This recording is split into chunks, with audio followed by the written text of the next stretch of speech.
get us out of this case! What? Why?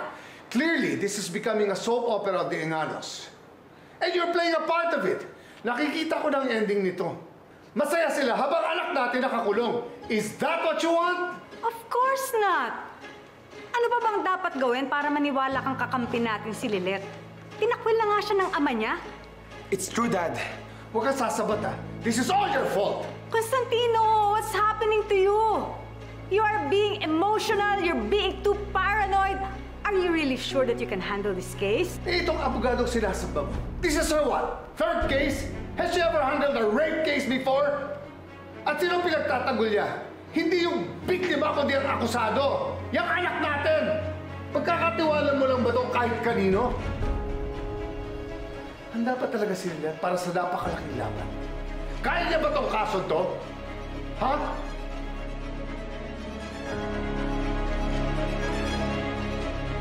Oh, she's gonna regret this. Right, attorney? With all our pieces of evidence. Wala kasing laban natin, di ba? Please tell me that Ino will rot in jail. Please. Don't worry. Looking at their counter affidavit, mahina ang laban ng kabila. Besides, the fiscal always favors the rape victim.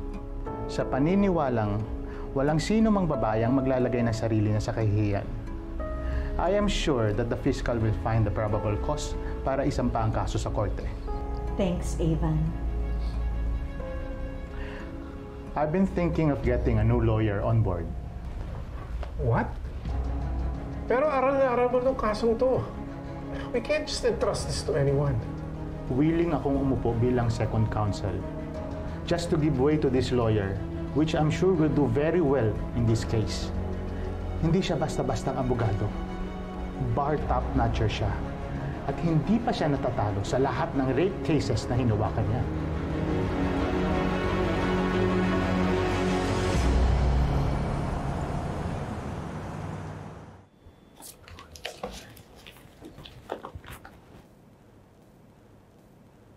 Hindi ka pa ba uuwi? Dinner time na.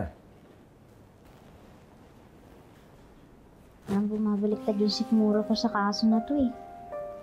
Ayokong makulong si Ino. Ayoko rin mapahiya kay Calorena at kay CRD. Mas lalong ayokong sa huli, manalo lang yung mga Engano pagkatapos ng lahat ng nangyari. Pero as it is, hindi ako confident sa defense namin eh.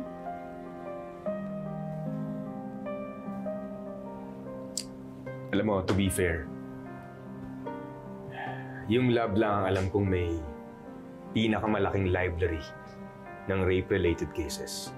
And for sure, may mga cases sila na natalo. Baka pwede yun. Gawin mong reference. Tiboni lang naman yung kakilala kong tagalab. Hindi ako hihingi ng tulong sa taong nanakit at ng traidor sa akin.